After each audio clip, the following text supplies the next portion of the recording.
Hello friends, you are once again welcome on the online platform of Arun Dalal English Classes YouTube channel. And today we are going to shift on our next exercise of idioms and phrases, and the practice set number is 33rd. All these idioms and phrases have been taken from your previous year question papers. So let's begin it from the very first idiom. To be at daggers drawn. पहली बात बेटे, drawn क्या होता है इसे समझेंगे। बेटे draw का मतलब एक तो ड्राइंग करना होता है, एक ड्रॉ का मतलब होता है बेटे निकालने वाली सेंस में। He drew his pistol from the holster, उसने कवर में से क्या किया, पिस्टल निकाला। वहां पर ड्रॉ का प्रयोग, जैसे बैंक से आप पैसा निकालते हो, आप क्या कहते हो, विथड्रॉ। ठीक है, तो ड्रॉ निकाला, निकालना, ड्रू निकाला, ड्रॉन निकले हुए होना। डैगर्स क्या होते हैं, खंजर निकले हुए होना, तलवारें तनी होना। इसका प्रयोग कहां पर करते हैं, यानी दुश्मनी होना, वैरभाव होना, उसके लिए किसका प्रयोग करते हैं, at daggers drawn. To be the real cause गलत हो जाएगा बेटे। रियल कॉज का प्रयोग कहां पर करते हैं, मूल कारण के लिए करते हैं। ठीक है, इसके लिए हमारे पास होता है एट द बॉटम ऑफ, या होता है बिहाइंड द सीन, यानी मूल कारण, उसको हम क्या कहते हैं, एट द बॉटम ऑफ या फिर बिहाइंड द सीन। ये एलिमिनेट हो गया।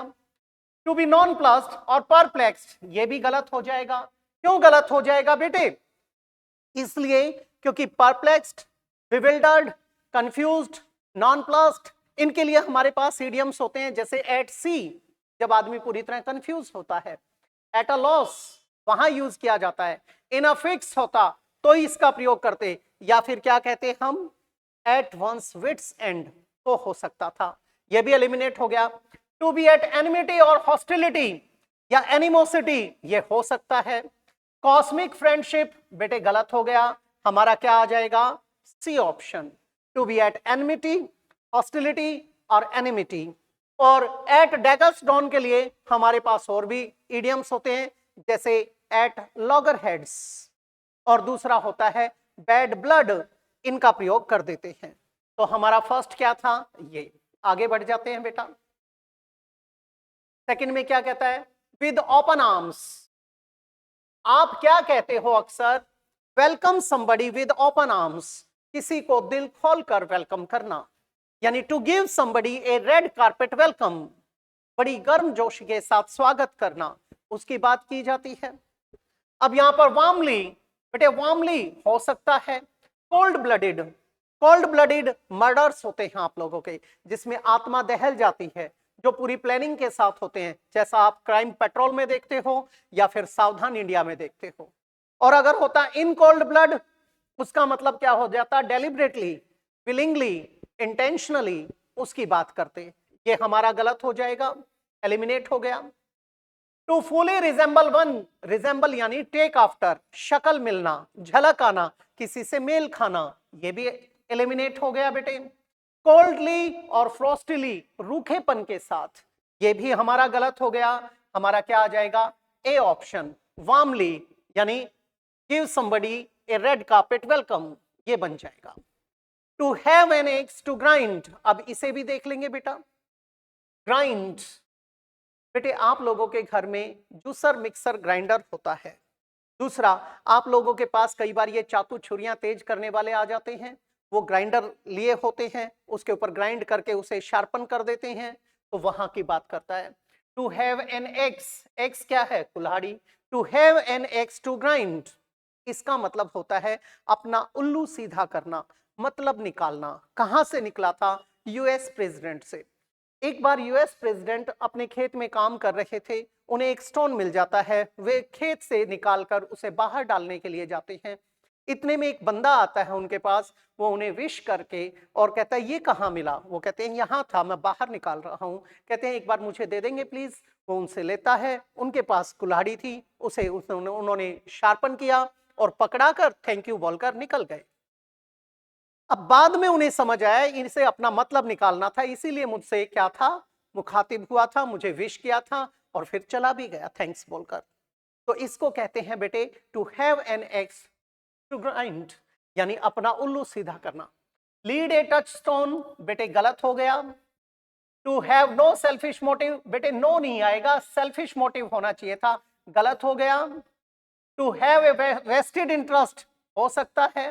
To win by any means, ये तो होता है बेटे आपका बाय हुक और बाय क्रुक, साम दाम दंड भेद, सीधी उंगली से या टेढ़ी उंगली से, ठीक है। उसके लिए हम किसका प्रयोग करते हैं, बाय हुक और बाय क्रुक। तो हमारा क्या बन जाएगा, to have a vested interest, ये बन जाएगा। अगले पर चलते हैं बेटा।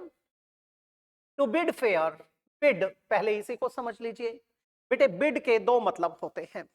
एक तो होता है जब किसी ऑक्शन में जाते हो, नीलामी में जाते हो, आप बोली लगाते हो, वो बिड होता है।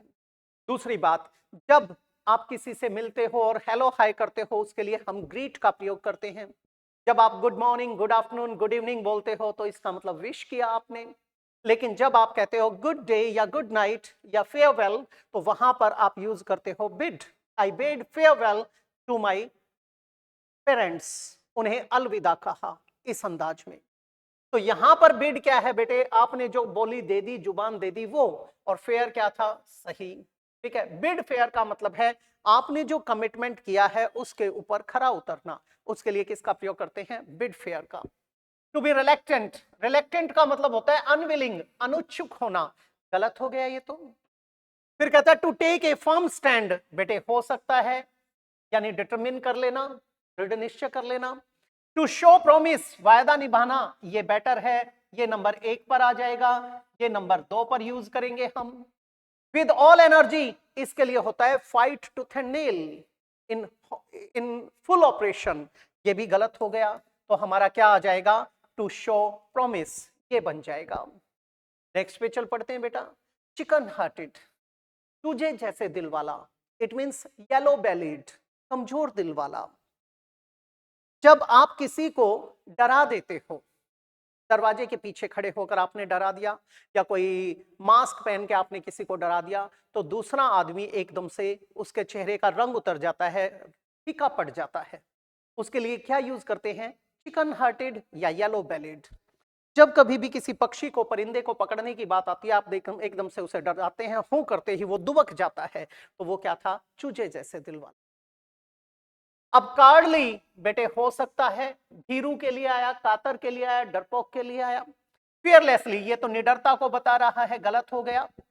अ फेस्टिव ओकेजन, बेटे फेस्टिव, फेस्टिवल्स के लिए निकला है, यानी उत्सव या पर्व का ओकेजन, गलत हो गया, एलिमिनेट हो जाएगा। सिंसियरली, सत्यनिष्ठता पूर्वक, गलत हो गया, क्या आ जाएगा, कावर्डली। नेक्स्ट कहता है make a clean breast of, इसे भी समझ लेंगे बेटे। जब कभी भी कोई गलती हो जाती है तो उस टाइम पे आप अपने पेरेंट्स के पास जाइए और कन्फेस कर लीजिए, उन्हें सारी बात बता दीजिए।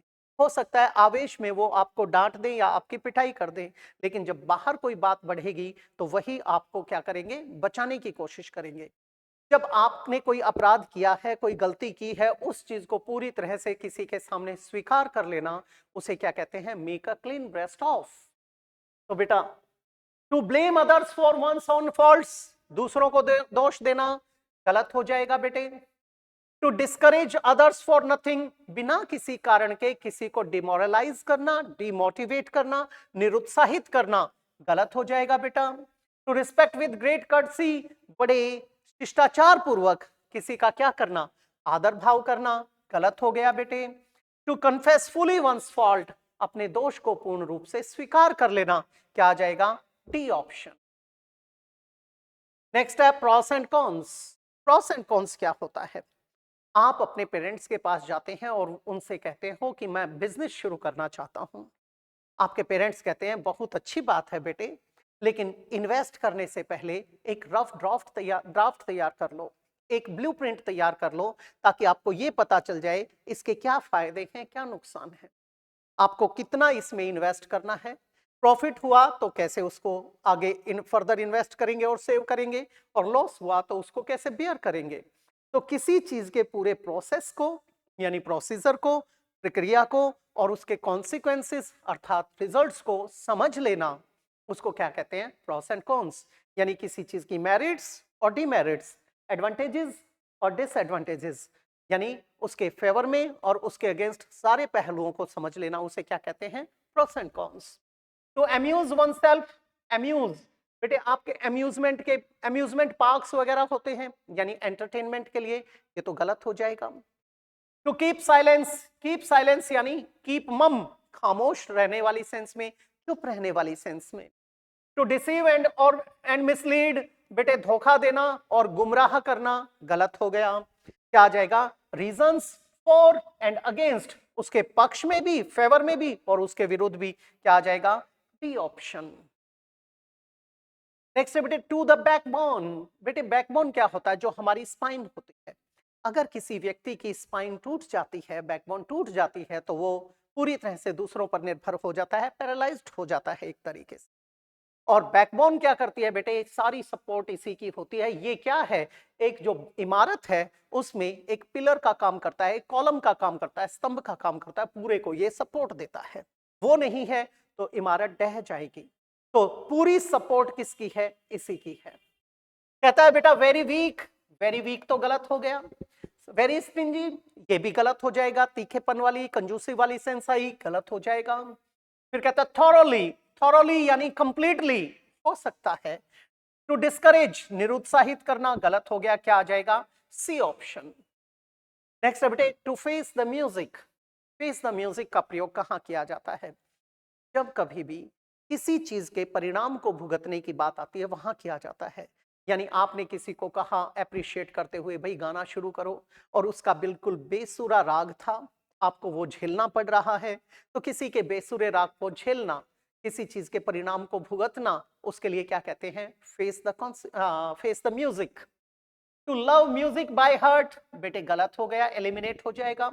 To avoid music all together, completely music को अवॉइड करना, बिल्कुल इनअप्रोप्रिएट हो गया। Face the consequence of one's action, अपना जो कार्य किया है उसके परिणाम को भुगतना, बेटे हो सकता है। टू डिले, पोस्टपोन और प्रोक्रास्टिनेट, बेटे देरी करना, यानी टू पुट ऑफ समथिंग, ये भी गलत हो गया, क्या आ जाएगा, सी ऑप्शन।